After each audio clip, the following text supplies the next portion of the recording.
আপনারা শুনছেন রেডিও মালঞ্চয়ে আশাপূর্ণা দেবী রচিত একটি অনবদ্য গল্প মনীষীর রক্ত। গল্প পাঠ ও অন্যান্য চরিত্রে প্রচ্ছদ, পর্ব 56।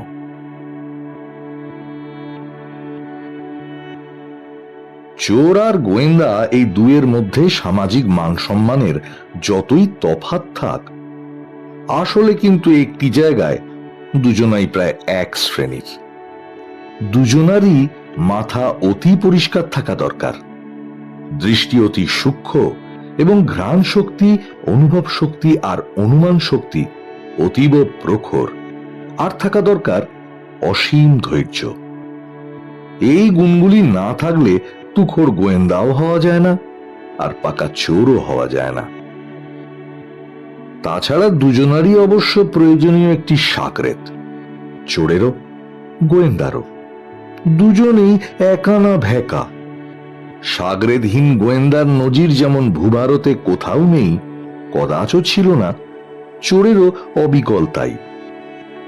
তবে কিনা পৃথিবী জুড়ে গোয়েন্দাদের নিয়ে যত লেখালেখি, যত ফলাও করে তাদের বুদ্ধি কৌশলের জমজমাট কাহিনীর প্রচার, অভাগা হতভাগা চোরেদের বেলায় কিন্তু তা নয়। তাদের বুদ্ধি কৌশল, চাতুর্য আর লক্ষ্য ভেদের নিষ্ঠা নিয়ে বিশেষ কোনো কাহিনী লেখা হয় না। হতে পারে চোরেদের কর্মটি তেমন মহৎ নয়, অপকর্মই বলা হয়, তবু তাদের গুণগুলো কি একেবারেই উড়িয়ে দেওয়ার মতো? এই যে বটকেষ্ট সর্দার আর তার সাগরেদ জগা মণ্ডল দিনের পর দিন, বলতে গেলে রাত দিন, স্টেনলেস স্টিলের কারবারি নন্দীরাম গড়গড়ির বাড়িখানা ওয়াচ করে চলেছে অসীম ধৈর্য আর লক্ষ্যে পৌঁছানোর নিষ্ঠা নিয়ে। সে কি একটি বড় গোয়েন্দার থেকে কম? বটকেষ্ট বেশ কিছুকাল থেকেই সন্ধান পেয়েছে নন্দীরামের বাড়ির দেওয়ালে নাকি সোনার চাই পোতা আছে। কথাটা তো আর উড়িয়ে দেওয়া যায় না। এসব সন্ধান দেবার মতো পাকা লোকও থাকে চোরেদের সন্ধানে। তা শুনে অবধি বটকেষ্ট ঘটনাটা জেনে নেবার জন্য কাজ চালিয়ে যাচ্ছিল। এখন স্থির নিশ্চিত যে সন্ধানটা সত্যি। যদিও এমনিতে নন্দীরামের বাড়িটি দেখলে কথাটা বিশ্বাস করা শক্ত। কালীঘাটের কাছাকাছি সরু একটা গলির মধ্যে নন্দীরামের নেহাতি মাঝারি সাইজের একখানি দোতলা বাড়ি, তাও আবার পুরনো ধাঁচের। বাড়িতে না আছে গ্রিলের বাহার, মোজাইকের জেল্লা, না আছে কাঁচের সার্সির কারুকার্য, যাকে বলে একদম সাদা মাঠা।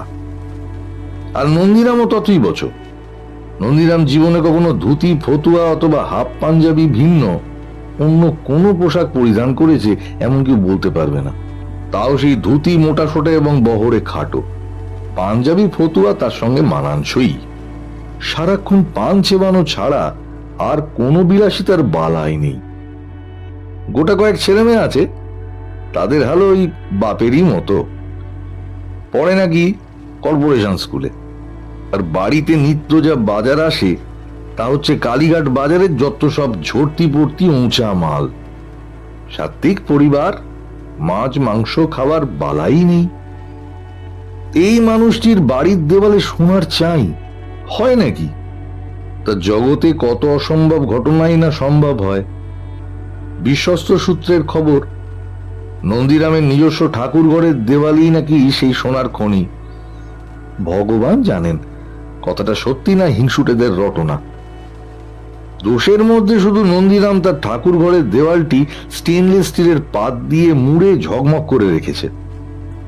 যেচে যেচে কৈফিয়ত দিয়ে বলেছে, এই স্টিলই আমার লক্ষ্মী, এর দৌলতেই দুটো মোটা ভাত কাপড়ে বেঁচে আছি, তাই ঠাকুর ঘরটুকু এভাবেই বাহার করে নিয়েছি। কিন্তু বটকেষ্ট জেনে ফেলেছে এই স্টিলের আড়ালেই সোনা। সাগরের যোগা মণ্ডল প্রথমে কথাটা শুনে নস্যাৎ করে দিয়েছিল, বলেছিল, তুমি আর হাসিও না সর্দার, লোকটার পরন পরিচ্ছদ দেখছ, হালচাল দেখছ, ছেলে মেয়েগুলোর অবস্থা দেখছ।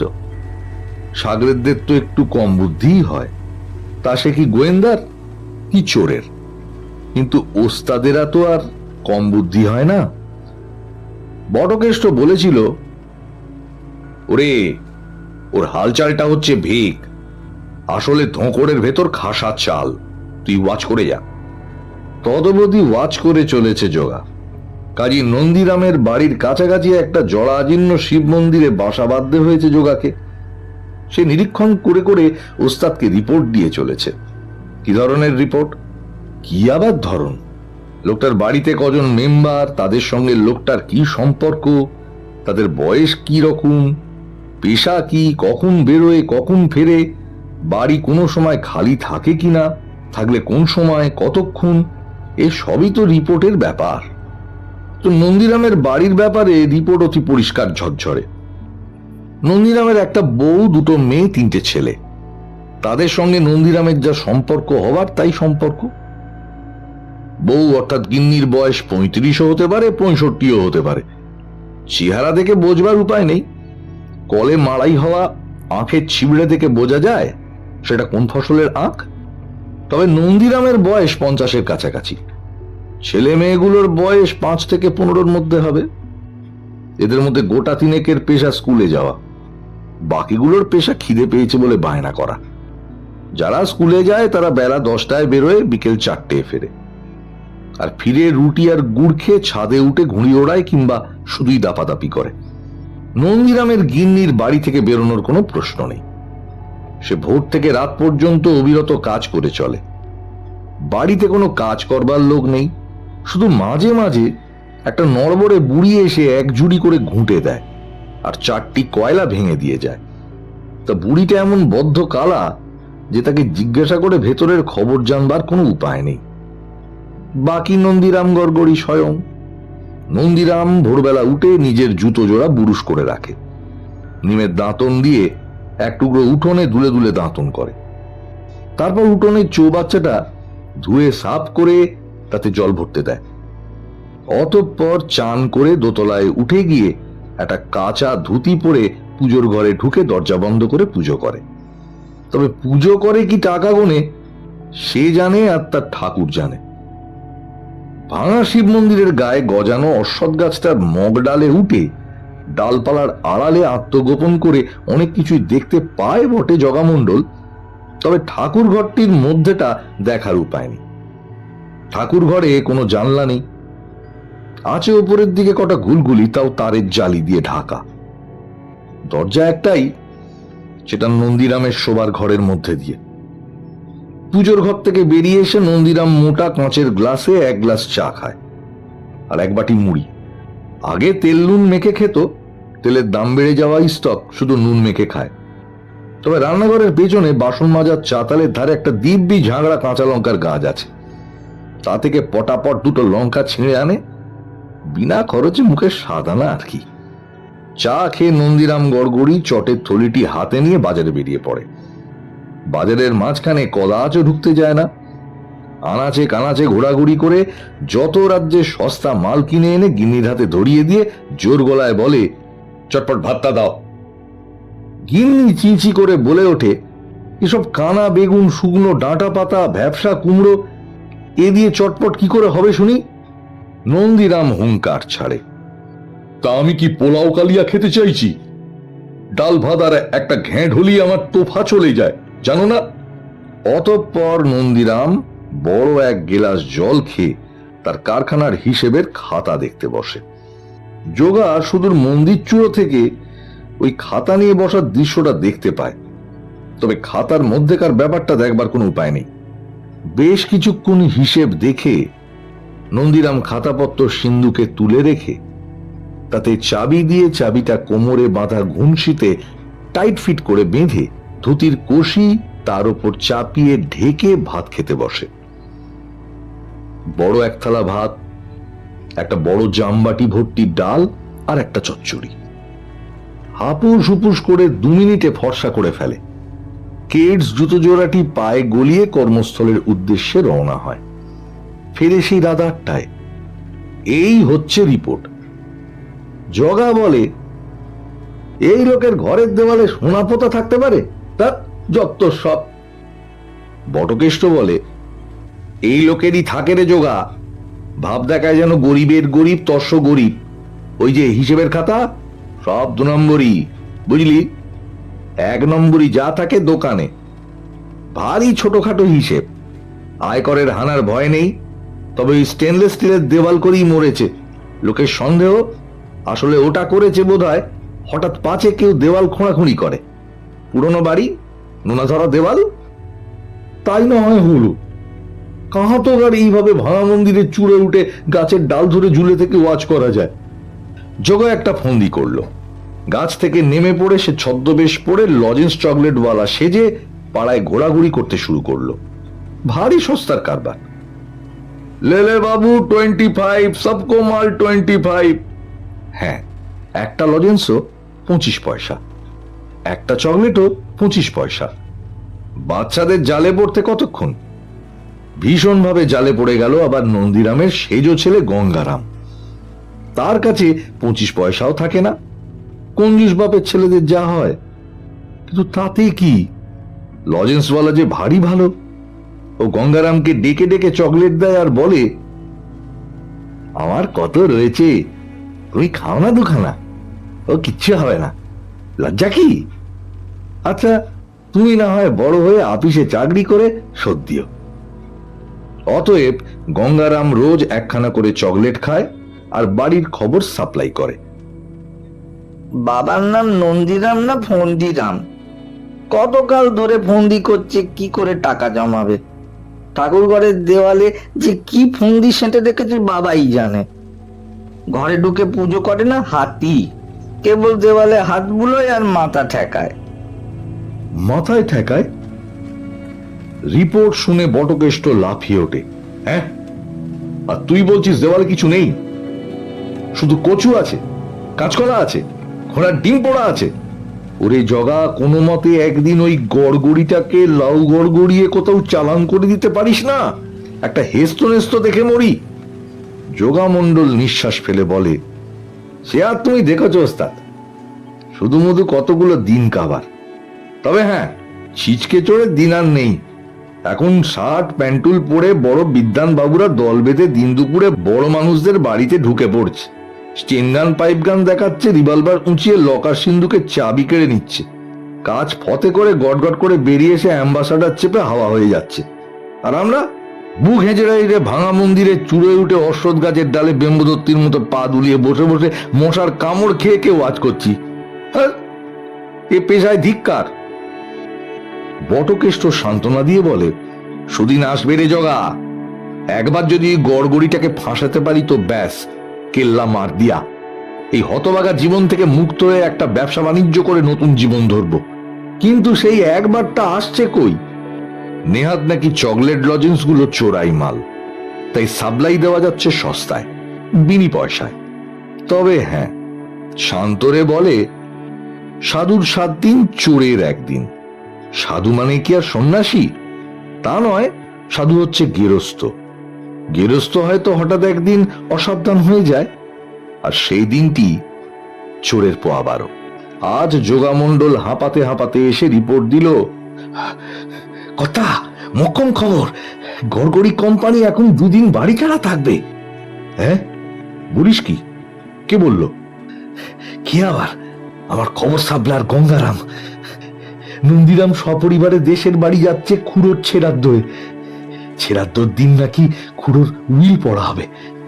খুড়োর ছেলে পুলে নেই, ভাইপোড়াই তার বিষয় সম্পত্তি পাবে। তা বেটা গড়গড়ি তো আর এ সুযোগ ছাড়তে পারে না। ও গিয়ে হাজির না হলে নিজ্ঞাত অন্য ভাইপোরা সব হাবিস করে দেবে। গঙ্গারাম তো আহ্লাদের চোটে পাক খেয়ে খেয়ে নাচছে, বলে, কি মজা কি মজা, জন্মে জীবনে রেলগাড়ি চড়ি নাই, খুড়ো দাদু ছেড়াদ্দোয় চড়বো। ভাগ্যিস খুড়ো দাদু পটল তুলল। হ্যাঁ, বলেছে কথা? কি অসভ্য ছেলে রে বাবা। তা যাওয়ার আগে কি আর পাহারাদার একটা না রেখে যাবে? না না, তা সে রাখবে না। গঙ্গারামের সাপ্লাই, পৃথিবীতে কাউকে বিশ্বাস হতে নাকি বাবার? মা তো বলছিল মামা এসে থাকুক 2 দিন, তো বাবা বলেছে কোনো দরকার নেই। 16টা তালা চাবি জোগাড় করেছে বাবা 5 জনার থেকে চেয়ে চিনতে। তালা চাবি? বটকেষ্ট মুচকি হাসে।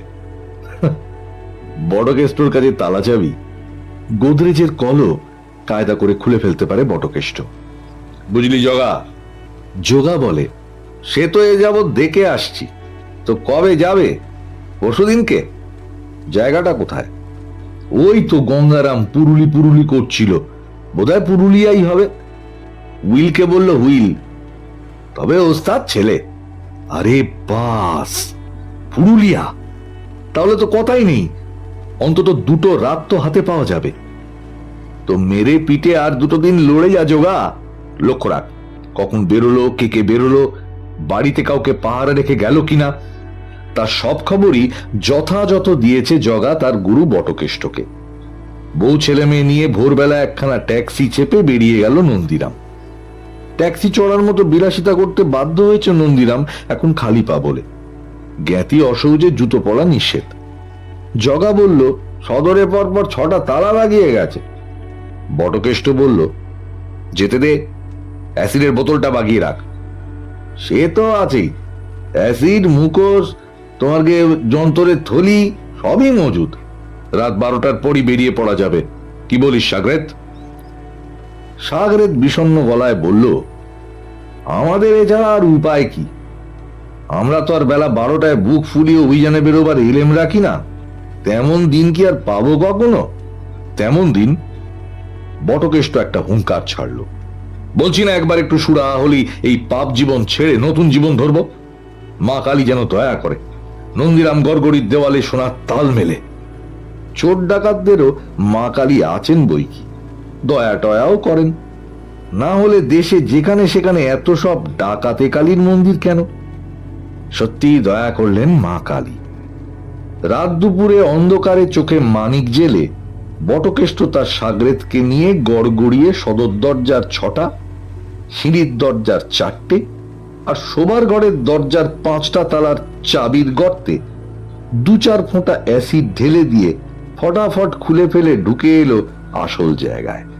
এখানে টর্চ জ্বালা যায় ওস্তাদ? বলল জগা মণ্ডল। একটাও জানালা ফানালা নেই। ঠিক আছে, জাল আর যন্ত্রের থলিটা আমার হাতে দে। সারা দেওয়ালে স্টিলের পাত মারা ওস্তাদ, সব ওপড়াবে। দূর, পাগল না খেপা, ঠিক মোক্ষম জায়গাটাতেই ওপড়াবো। যোগা বলল, তা সে টের পাবে কেমন করে? না, এতদিন আমার সাগরেদি করেও তোর গাধা জন্ম খুঁজল না রে জগা।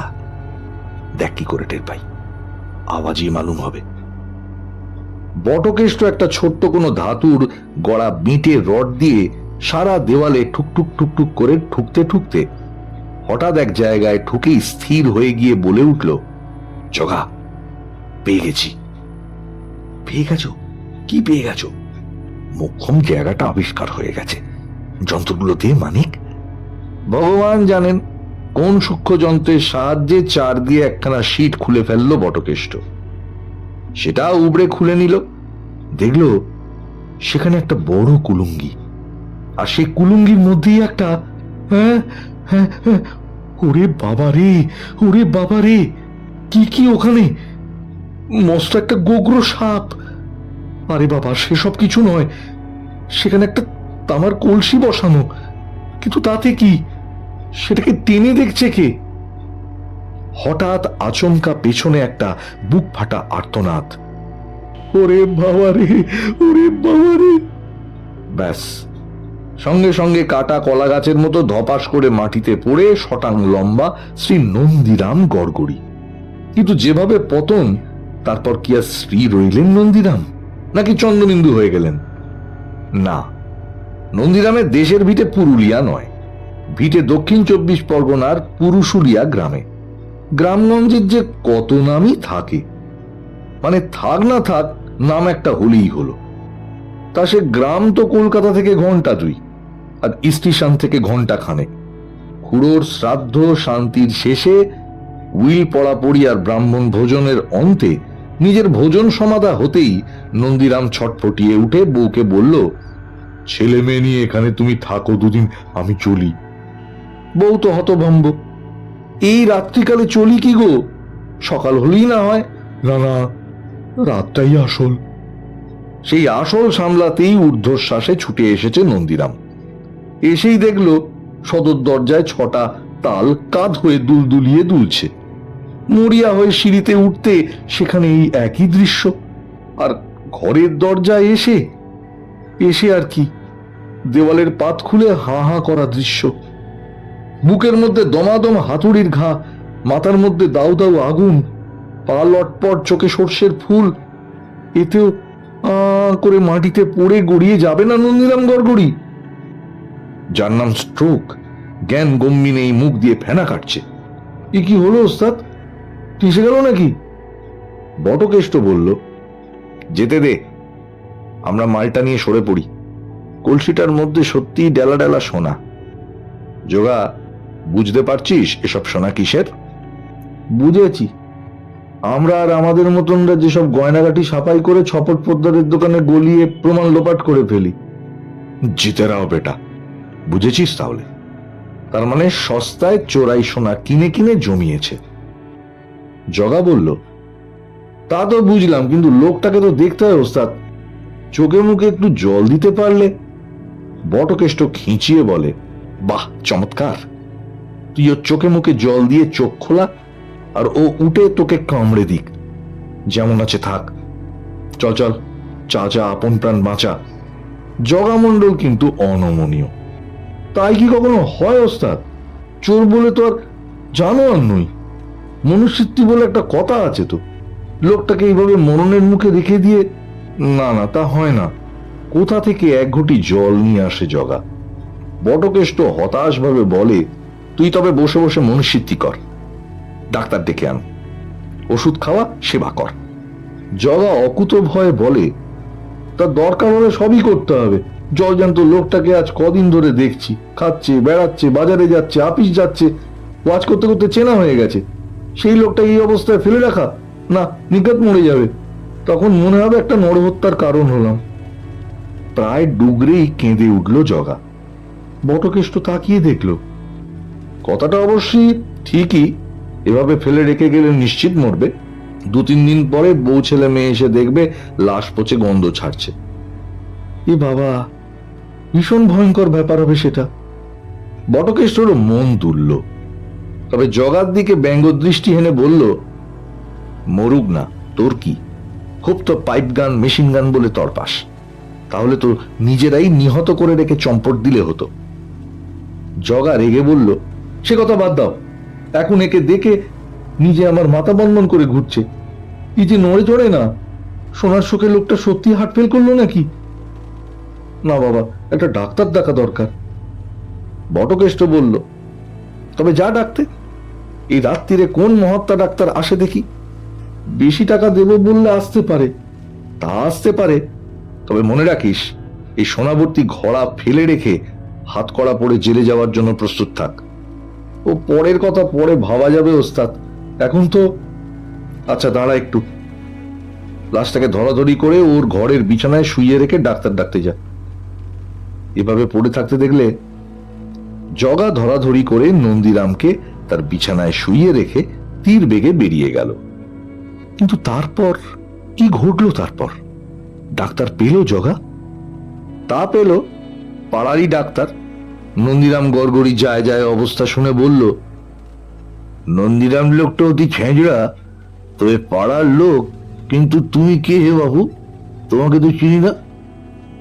আগে ওনার দেশের গ্রামের জমিদারের প্রজা, উনি ওনার কাকার ছেড়াদ্দয়ে দেশে গেছিল, তা ফেরার সময় আমাদের দুজনাকে সঙ্গে আনলো, রাতে একা আসছে বলে। তো বাড়িতে ফিরে এই বিপত্তি, হঠাৎ গঙ্গর শব্দ করে শুয়ে পড়ল। ভবেশ ডাক্তার এলেন, রোগী দেখলেন, পরিস্থিতিও দেখলেন, তবে ঠাকুর ঘরের মধ্যেটা দেখেননি। মরেনি বলে ওষুধও দিলেন, তবে বাড়ি ফিরে টেলিফোন করে পুলিশ একটা খবর দিলেন। তা পুলিশ এসেই বলে উঠল, হরি সাবাস, একসঙ্গে মানিক জোড়, অনেকদিন আমাদের হাত ছাড়িয়ে বাইরে বাইরে হাওয়া খেয়েছো চাঁদু, এখন আবার চলো শ্বশুর ঘরে। জগা আর বটকেষ্ট বলল, চলো। পুলিশ ওদের হাত কড়া পরিয়ে নিয়ে গেল। আর নন্দীরাম, সে কি বেঁচে উঠল? তা উঠল, তবে তারও হাতে হাত কড়া পড়ল। বেশ কিছুদিন তাকে খাইয়ে দাইয়ে সেবা চিকিৎসা করে শক্ত করে তুলে হাজতে নিয়ে গেল। এবং আয়কর ফাঁকি দেওয়া আর বেআইনি চোরাই সোনা বাড়িতে মজুদ রাখার অপরাধে 2.5 বছরের জেল, 10,000 টাকা জরিমানা ধার্য হলো। অনাদায় আরো 3 মাস জেল। গারদে ঢোকবার সময় জগা বলে উঠল, স্যার, এই যে আমরা নিজেদের বুদ্ধি কৌশলে একটা আসামিকে ধরিয়ে দিলাম, তার কোনো পুরস্কার নেই? আপনাদের কোনো গোয়েন্দা যদি এটা করতো, পুরস্কার পেত কিনা? পুলিশের বড় সাহেব মুচকি হেসে বলল, তা পেত, তোরাও পাবি। রে, কে আছিস? এদের বাড়তি 20 ঘা করে বেদ মেরে যেত।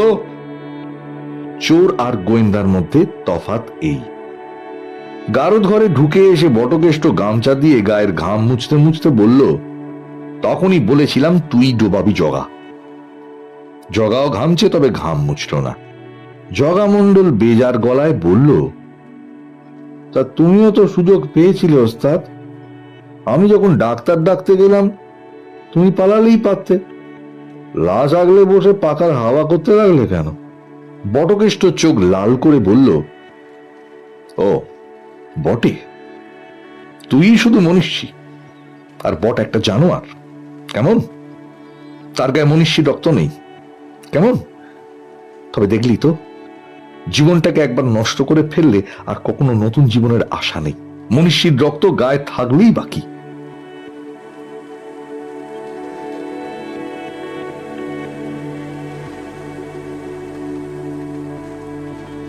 আপনাদের যদি রেডিও মালঞ্চর গল্পগুলো ভালো লেগে থাকে, তবে এই চ্যানেলটিকে সাবস্ক্রাইব করুন। ভালো লাগলে লাইক করুন। আপনাদের আত্মীয় পরিজন, বন্ধু বান্ধবের মধ্যে চ্যানেলটিকে শেয়ার করুন। আজ এই অবধি। এর পরের পর্বে নতুন গল্প নিয়ে হাজির হব। ততক্ষণ পর্যন্ত শুনতে থাকুন রেডিও মালঞ্চ।